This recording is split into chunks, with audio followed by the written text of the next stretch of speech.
Jayashree Liberty Hospitals, on the occasion of 11th anniversary, free OP consultation and 20% discount in OP. Contact. ఆంధ్రప్రదేశ్లో BPCL ఏర్పాటు చేయబోతున్నటువంటి రిఫైనరీలో Aramco Saudi అరేబియాకి చెందినటువంటి petroleum giant భాగస్వామ్యం తీసుకోవడానికి అంగీకరించింది. ఇటీవల అంటే 3 రోజుల క్రితం సౌదీ అరేబియా పర్యటనకి ప్రధానమంత్రి నరేంద్ర మోడీ వెళ్ళారు. అదే సమయంలో పహల్గాంలో జరిగినటువంటి తీవ్రవాద దుశ్చర్య వలన అర్ధంతరంగా ఆ పర్యటనని కుదిరించుకొని రావాల్సిన పరిస్థితి ఏర్పడింది. కానీ అక్కడ జరిగినటువంటి చర్చల సారాంశం భారత్ సౌదీ అరేబియా డెవలప్మెంట్స్కి సంబంధించి, ముఖ్యంగా వాణిజ్యాభివృద్ధికి సంబంధించి తీసుకున్నటువంటి నిర్ణయాల్లో భాగంగా అరామ్కో సంస్థ దేశంలో పెద్ద ఎత్తున పెట్టుబడులు పెట్టడానికి నిర్ణయించుకుంది. గతంలోనే 2 రిఫైనరీలని దేశంలో ప్రారంభించాలి మన దేశంలో అనేటువంటి అగ్రిమెంట్ 2 దేశాల మధ్య జరిగింది. అయితే వివిధ కారణాల వలన ఇవి ఎగ్జిక్యూట్ కాలేదు. ఫైనల్గా ఆంధ్రప్రదేశ్ తీరంలో నెల్లూరు ప్రాంతంలో పెడుతున్నటువంటి బీపీసీఎల్ రిఫైనరీలో 26% వాటా తీసుకోవడానికి అరామ్కో అంగీకరించినట్టుగా సమాచారం వస్తుంది. ప్రధానమంత్రి అఫీషియల్గా ఈ నిర్ణయాన్ని ప్రకటించేటువంటి అవకాశం ఉంది. ఆయన పర్యటన సందర్భంగా ముఖ్యంగా అరామ్కో సంస్థ ఏంటి, దాని కథ కమామిషి ఏంటి ఒకసారి పరిశీలించేటువంటి ప్రయత్నం చేద్దాం. అరామ్కో అనేది సౌదీ అరేబియాకి చెందినటువంటి పెట్రోలియం జైంట్. ప్రపంచంలోనే 4 అతిపెద్ద కంపెనీల్లో ఒకటిగా దీన్ని పరిగణిస్తారు. దాదాపు $1.88 ట్రిలియన్ బిజినెస్ చేసేటువంటి సంస్థ ఇది. అంటే దాదాపుగా 2 ట్రిలియన్ల ఆర్థిక వ్యవస్థ ఈ సంస్థ చేతిలో ఉంది. సో గతంలో 2 దేశాల మధ్య ఒప్పందాలు జరిగినాయి. ఆ ఒప్పందాల్లో భాగంగా అరామ్కో బీపీసీఎల్ అలానే ఓఎన్జీసీ ఈ 2 సంస్థలతో కలిసి మన దేశంలో ఉన్నటువంటి ఓఎన్జీసీ బీపీసీఎల్ ఈ 2 సంస్థలతో కలిసి ఇక్కడ ఒక 2 రిఫైనరీలు ప్రారంభించాలనేటువంటి ఆలోచన చేసింది. అయితే అనూహ్యంగా ఆ ప్రపోజల్ వెనక్కి వెళ్ళిపోయింది. దానికి ప్రధానమైనటువంటి కారణం ల్యాండ్ ఎక్విజిషన్లో వచ్చినటువంటి ప్రాబ్లమ్స్.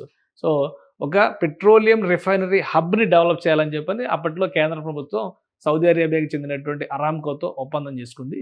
కానీ అది ఎగ్జిక్యూట్ కాకుండానే ఆగిపోయింది. అది మహారాష్ట్రలో అనుకున్న రత్నగిరి జిల్లాలో ఆ లొకేషన్ కూడా డిసైడ్ చేశారు. కానీ ఫైనల్గా అది ఆగిపోవడం ఇప్పుడు కూటమి ప్రభుత్వం 3వసారి అధికారంలో కేంద్రంలో వచ్చిన తర్వాత తీసుకున్నటువంటి నిర్ణయాల్లో భాగంగా బీపీసీఎల్ రిఫైనరీని ఆంధ్రప్రదేశ్లో ఉన్నటువంటి నెల్లూరు జిల్లా తీరంలో పెట్టాలని డిసైడ్ చేశారు. ఈ నెల్లూరు తీరంలో ఏర్పాటయ్యేటువంటి బీపీసీఎల్ రిఫైనరీలో 26% వాటాను తీసుకోవడానికి ఈ సంస్థ అంగీకరించింది అరామ్కో. అంటే దాదాపుగా 18,000 కోట్ల రూపాయలని ఇన్వెస్ట్ చేయబోతున్నట్టుగా సమాచారం. ఎందుకంటే ఆల్రెడీ ఈ ప్లాంట్కి సంబంధించి ఒక సైజు కేంద్ర ప్రభుత్వం అనౌన్స్ చేసింది. 80,000 కోట్ల రూపాయల ఇన్వెస్ట్మెంట్తో బీపీసీఎల్ ఫ్యాక్టరీ రిఫైనరీ నెల్లూరు జిల్లా తీరంలో స్టార్ట్ కాబోతుంది. సో అందులో 26% వాటాని అరామ్కో తీసుకోవడానికి అంగీకరించింది. మరొక రిఫైనరీని గుజరాత్లో ఓఎన్జీసీ ఆధ్వర్యంలో పెట్టబోతున్నారు. అందులో కూడా 26% వాటా తీసుకునేటువంటి అవకాశం ఉంది. సో బీపీసీఎల్కి ఇప్పుడు చూస్తే కనుక దేశవ్యాప్తంగా బీపీసీఎల్ పరిధిలో ఉన్నటువంటి రిఫైనరీలు కేవలం 3 మాత్రమే ఉన్నాయి.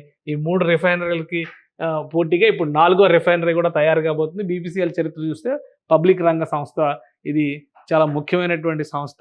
1977 నుంచి కూడా దేశంలో సర్వీసెస్ అందిస్తున్నటువంటి సంస్థ.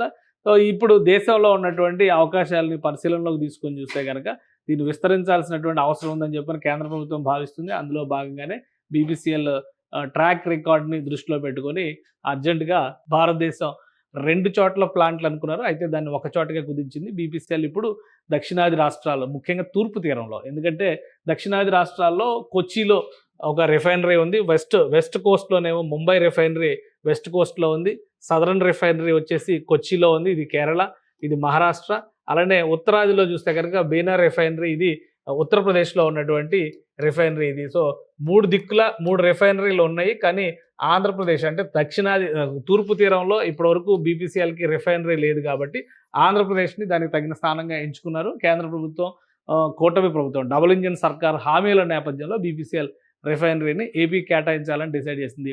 సో దానిలో అరామ్కో భాగస్వామ్యం ఖరారైంది కాబట్టి ఇక ఈ ప్రాజెక్టుకు సంబంధించినటువంటి పనులు మరింత వేగవంతం అవుతాయి. వీలైనంత తొందరలోనే ఈ ప్రాజెక్ట్ని ఎగ్జిక్యూషన్లోకి తీసుకురావాలనేటువంటి ఆలోచనతో కేంద్ర ప్రభుత్వం ఉంది.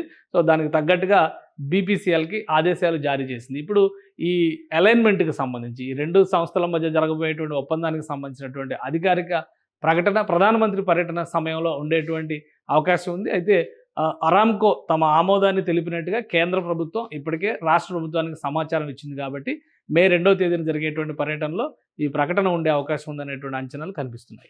సుమన్ టీవీలో మీ పర్సనల్ అండ్ బిజినెస్ ప్రమోషన్స్ కోసం కింది నెంబర్కి కాంటాక్ట్ చేయండి.